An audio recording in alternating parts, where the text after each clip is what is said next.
Hello, everybody. Welcome to Little Rusty Buckets. Subscribe, drop a like. Apparently, a little basketball pops up when you drop the like. That's really cool. Also, hype the video because apparently hyping is a thing now. I don't know. I feel like I'm getting older and older by the day. I want to talk about the Chicago Bulls because I have had a very complicated relationship with the Chicago Bulls the last couple of years.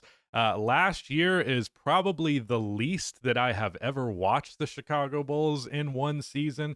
I think I caught maybe 25, maybe ish games from them last year, if I had to guess. And a lot of that was just because I am more so mad at the Bulls front office than like the team itself. And it's also fatigue. And I like to say all the time about the Bulls that, like, they're the one team in the league that I really just can't be level headed about. Like, I think I'm quite good at not being too alarmist and reactionary and over the top about other teams around the league.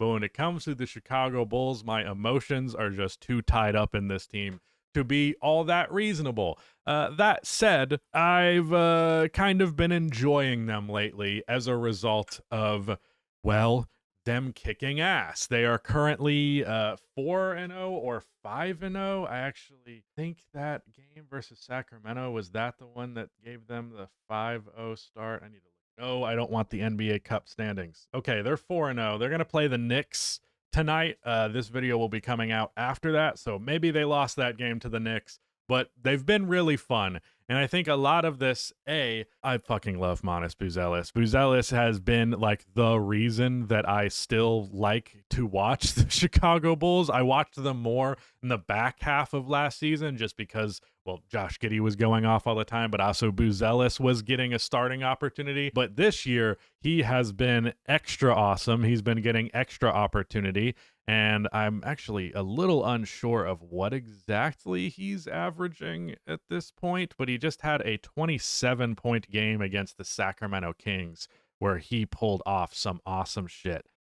Yeah, he's up to 17 points and 5 rebounds per game this year. That is awesome. I think he hit like 4 3-pointers in this game. This one's one of them that's obviously wide open. He's overall shooting 33% thus far this year, so uh still not like, oh my God, this guy can really, really shoot. But one thing he can do is finish. He is super athletic, super lengthy, and he is really crafty as displayed by that spin move right there. Takes the screen from Vucevic, pass fake to get Sabonis to look the other way and hits the and one. That's just that. It didn't even make Sabonis move that much, but it's just enough of a hesitation to get a little bit of an opening right there. Corner three over Keon Ellis. That is good. Nice pass from Vucevic. I will talk about Vucevic in a moment. Screen from Vuce, drive inside. The switch of his to his left hand there. Like I said, super crafty, and he has a really nice switch to his left on another move later on here. Has the smaller Dennis Schroeder on him, goes around him. Sabonis doesn't protect the rim properly, so he's able to just lean in and hit that one off of the glass. Really nice dump off pass from Josh Giddy here to the cutting Buzelis. Another 3-pointer, this one with a lot more of a contest from DeMar DeRozan, so that was impressive. And one more corner three for you. Fast break, and Trey Jones gets it to Buzelis. Nice. Almost looks like he was running out to the 3-point line, but then wrapped back around to get to the rim. This is the crazy move. First of all, keeps his handle through all this traffic and then does like a rip through type thing. He actually switched from his left to his right, so I got that wrong. But like does the I'm sweeping my arm under to avoid the defender, switching hands. Crazy how DeMar DeRozan managed to get blown by in that situation, but nevertheless, it's a really, really nice move by Buzelis. I could not be more thrilled by him and his development, and I also could not be more thrilled that this team is embracing him, that they are giving him this opportunity. As of now, he is one of the leading scorers on the team. Josh Giddy is putting up 19.5, Vucevic 18.3, and then right under that, Buzelis with 16.8. And there's actually quite a few players that I feel the need to highlight in this video. Ayo Dosunmu has been really hot out of the gate, 15 points per game in 25 minutes. Kevin Huerter, same thing. He is looking like he's having a bit of a bounce back year. And weirdly enough, he's actually been doing most of his damage from inside the arc because he's only shooting 33% from three this year. But if you look right there, 5 2-pointers per game, 74%. I'm not sure how well that will maintain, but it's at least something. And then Trey Jones is another guy that I want to point out because something that I have really liked about this team is they are starting Josh Giddy and Trey Jones together. And as a result, there's just really good playmaking between them. They're averaging 15.3 assists per game, only 6.5 turnovers between the two of them. Like, that's not bad at all. Speaking of Josh Giddy, I have started to come around on Josh Giddy a little bit. If you are not aware, I really started to sour on him towards the tail end of his OKC time just because I thought he was terrible there. And while I did believe that he would be better in Chicago because the offense would be more based around his ability, I still did not think he would be very good. And I also kind of banked last year's run on it just being late in the year and teams not trying as hard. So, I was wrong about Josh Giddy for sure. The other thing, I was also projecting a frustration on the Bulls front office onto him, expecting them to give him like some crazy contract. But like, I think he's getting like 25 million a year, somewhere in that ballpark. Yeah, 25 exactly. I'm way more willing to accept 25 million per game for this kind of production per game, 25 million for the year for this kind of production. Less so willing to do that if he was about to get like 40, which I really thought was going to happen, not because there was going to be all that much competition for him, but because that's the exact type of shit the Chicago Bulls are prone to do. They gave Zach LaVine a supermax extension with no real reason to. They gave Patrick Williams $20 million a year. So I was like, they're going to fuck this up. They're going to way overcommit to Giddy. But at this point, this is not an overcommitment. This is a very, very reasonable price for a guy who's going to give you 20 points and 8 assists per game. I really like Trey Jones on this team. I also feel the need to point out that Nikola Vucevic is good. Nikola Vucevic is good, and so many people are not aware of this because he had a down year in Chicago like 2 years ago, and people just decided that he was ass now.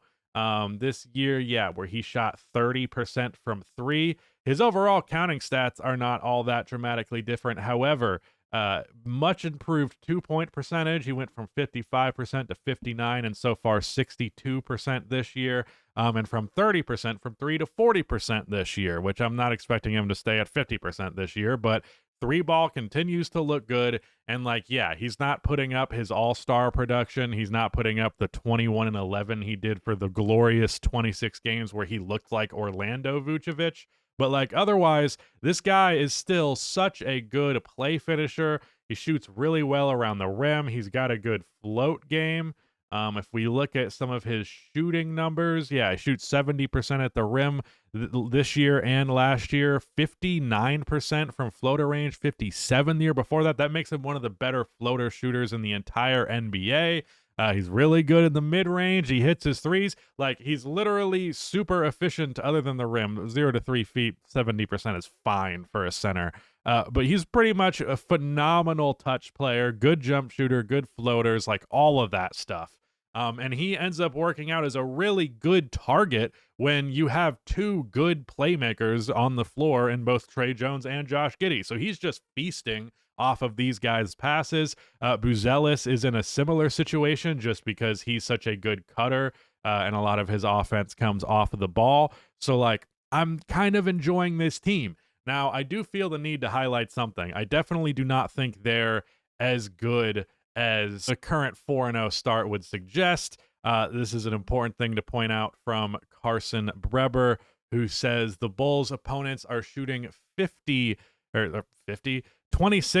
from three this season. They've been a slightly below average 2-point defense, ranked dead last in turnover percentage forced, and are just 15th in offensive rating, but are currently undefeated because of insane shooting luck. It's as fake as can be, I fear. And this follow-up here from someone asking, is that just a product of good defense? They're allowing a low volume of threes, but their opponents are shooting a league worst 27.4% on wide open threes, with the league average being 38%.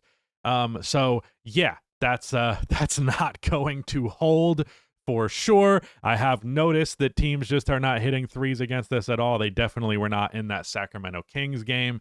So I don't think they're like some dominant team. I don't think they're about to be making a deep playoff run, but they're fun. And like, it's not coming at some major consequence of development because Josh Giddy's young. Io is still fairly young. Kobe White hasn't even played yet.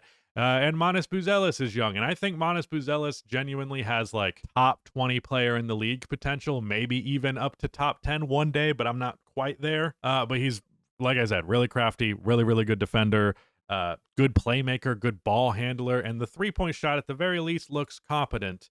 I would like to see better signs, but it's fine. I will say this upcoming draft class is really something else. There is 3 guys who are like my friend Zay, who's a big draft guy.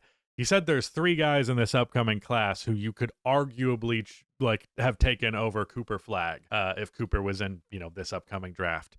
So with that being the case, there is a very loud voice in my head that's like, man, can you guys just fucking tank? You always do this thing where you win 30 games and then get the 9th pick or the 14th pick. I don't know. Kenny has this thing that he said talking about the Bulls last year when they were having their big run in March of like, there's 2 types of NBA fans. There's those that are like more future oriented, who are like more worried about what is happening now, how that will affect the future, versus people who are just more present in the moment. Like, yeah, this is cool. My team's good. I'm going to enjoy that. I'm trying to be that second fan a little bit more just because the team has been so fun. The last thing I want to point out, another reason why Vucevic is good, dude, I don't expect the Bulls to remain the number, 4 defense in the NBA, but far too many people think that the Bulls are just terrible on offense, terrible on defense the last couple of years. That's not true. They're 21st, 18th, and then 2023, they were 5th. They were 5th. Like, there's a couple of years where it's not great, but like Nikola Vucevic is capable of it's possible to have a good NBA defense with Nikola Vucevic at the center position. But it looks like he might be sticking around in Chicago because he makes for a really, really good target for the dual point guard backcourt. And I can't hate. I really, really cannot hate on it.